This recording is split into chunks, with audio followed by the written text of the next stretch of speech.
خطبہ نمبر 29، آپ علیہ السلام کے خطبے کا ایک حصہ۔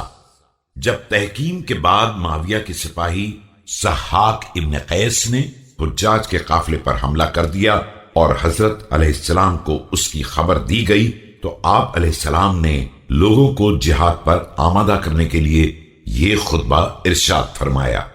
بسم اللہ الرحمن الرحیم۔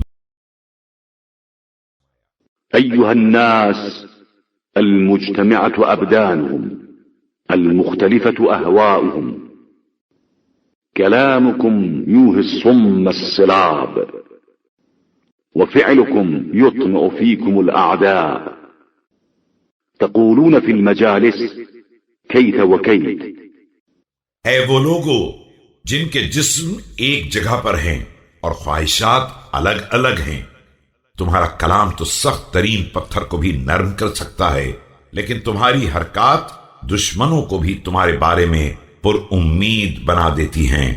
تم محفلوں میں بیٹھ کر ایسی ایسی باتیں کرتے ہو کہ خدا کی پناہ۔ فإذا جاء القتال قلتم هيدي حياة ما عزت دعوة من دعاكم ولا استراح قلب من قاساكم اعالیل بأضالیل۔ لیکن جب جنگ کا نقشہ سامنے آتا ہے تو کہتے ہو دور باش دور۔